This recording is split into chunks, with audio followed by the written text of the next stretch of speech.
trustee.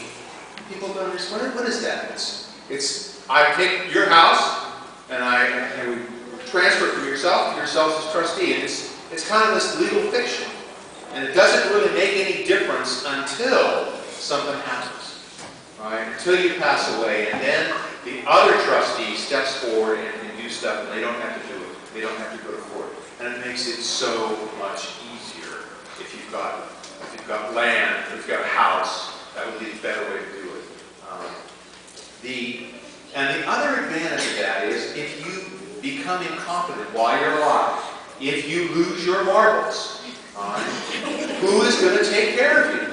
Who's going to take care of your assets, right? And maybe you don't care anymore because you're way out here, but no, you have somebody to do that. And that would be the trustee. And so you appoint this person who's your successor trustee. Again, that's somebody who's got to trust. Right? It's got to be the right person. They got to be tough. And they got to be smart because they're going to take care of you and also your grandkids or whoever it is. But that's probably one of the most important things to pick on is who's going to be that trustee. If you do this right, though, you can avoid having to go to probate. I remember when I was a kid, I went to a bookstore. I was only about 9, and there was this big book. It was a red book in black letters, and it said, How to Avoid Probate. And I had no idea as a child what probate was, but I knew you wanted to avoid it. If people were buying this big book that said how to avoid it, it must be some terrible thing. And it is kind of a hassle. So if you have a trust, you could avoid all of that.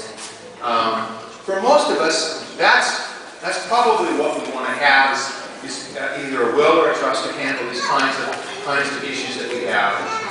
One other thing that you probably need to think about, it's ugly, but you need to think about having something to make decisions if you get ill and you can't make your own decision for you, medical decisions. It's called an advanced care directive. It's 4 or 5 pieces of paper, sheets of paper you sign at the end, and it says, if I can't make up the decision for myself about what's going on, I want so-and-so to make that decision for me. Usually it's going to be your spouse, and maybe it's going to be your kids, who is going to stop life support if you think that's appropriate. Who's going to make those tough decisions? Who's going to be able to fire the doctor, move you out of there if that's appropriate? Who's going to be able to talk to Aflac and collect the money? Those kinds of issues got to get resolved. They're not all that hard, but you need to do that. I've covered a lot of territory. There's going to be a quiz at the end. So do you guys have any questions now about this? About what I've talked about? Because this is a lot of stuff. This is important. You promised me there'd be questions. So, do you have a question? Yes, I have a question. Shoot. In regards to trust, what's the difference between an actual living trust and a revocable trust? Or is there a difference? There isn't a difference. That's a good question, and it's just terms. A living trust is one that you set up while you're alive, and you can change it. That's why we call it a revocable trust, and it's the same thing. And that's the important thing. I guess I should mention that. Yeah, you're right. Is that you can trust you can change it. You can change. It's easy to change. Change it during your lifetime. Just go down and tell your lawyer, I want to change this part. I want to take my grandson out of the will. He's out of here. We're going to put someone else in there because he hasn't called me in 6 months. So you can make those changes fairly easily, and it's a revocable trust. But what happens is that it becomes partly unchangeable at the death of one of the spouses. And this is a problem. You know how that happens. Somebody passes away, and then the survivor gets remarried or falls in love with somebody much younger, and all of a sudden the trust is changed, and the kids are out, and the new person is in. Those things happen, and that's why trusts become irrevocable upon the death of one of the spouses. At least half of it does. Yeah, that's an excellent question. And it doesn't mean that there's not going to be a fight about it. If there's enough money, they're still going to fight about it. But if it's done right, it makes it a lot easier. It makes it tougher to fight, tougher to challenge. So that's important. Yes, sir. If a person writes a trust, okay, you said it's going to be a little fight, but that trust can't be nil, even if they do take it to court, right? It can't be challenged or can't be avoided. If it's done right, you're right. If it's done correctly, it can't be thrown out.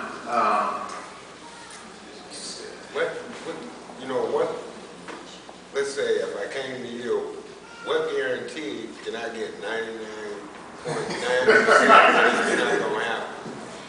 This is what I wanted to happen, and this is where it's got to go. Well, I'm not going to give you a percentage, but I would tell you that the best way to handle it would be, the best odds are if you have it done by a professional who's going to say, he came to me, and when he came to me, he was in his right mind. This is what he wanted. He had a long talk about it, and then I, as the attorney, would be the witness that you knew what you were doing. You were not crazy when you came to me. You were sane, and he knew what he was doing. We had a nice long talk, and then I could be the witness as to that. And that's the important part of that, because somebody's going to say he was crazy. He got his caretaker had changed his mind, and that's why she's getting everything. That's not going to happen if you've got the lawyer there to say, he knew what he was doing. And so it makes it stronger. People can always raise issues, but if the evidence is there, you're pretty well protected with regard to that. Yes, ma'am.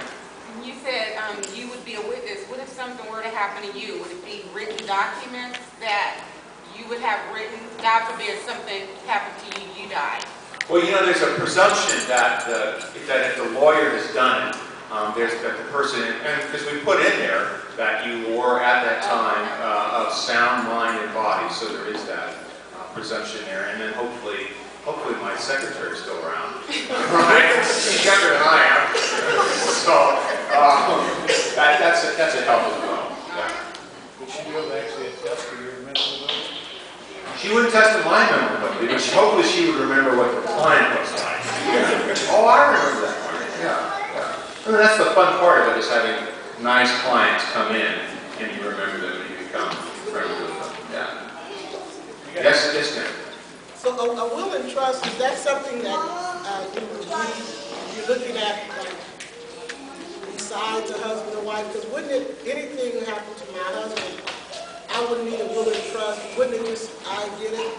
Yeah, that's pretty well true. If it's something that you guys acquired during your lifetime, then it's just going to go to the spouse. But Yeah. will and trust is more for like both of us than if something happened to both of our children. That's right. If something happens to both of you, upon the death of the second, where does it go? And then that's why it becomes important. Yeah. And it's you could go together at a car accident. Yeah. Yes. Okay, like my wife, I inherited some property, but my wife can't inherit it. That's the way it's written up. But my children can inherit her. Like my daughter here, she inherits, but her husband can't inherit. If something happens to her, it doesn't, it can't go to him unless they have a child together. Okay, that's the way my grandfather put it together. Okay. Well, he was thinking. Yeah. And okay, it's like I got a succession from my other sisters and brothers with this property, and like my portion belongs to me. If I die, she and her 3 siblings, they inherit it, but I would want to make her the executive since she's the older of the 2 and a little bit more, a whole lot more grounded than the other. So I would want her to be an executive until they catch wind that they can get a succession like I did for my sisters and brothers. Okay. You see? But leave her as to, what's going to happen. So generally what happens is you can put in the will or the trust that it's going to go to your spouse, and if your spouse isn't alive, it'll go to your kids. But once it goes to them, once they get it, then how their will states is what's going to happen to the property. So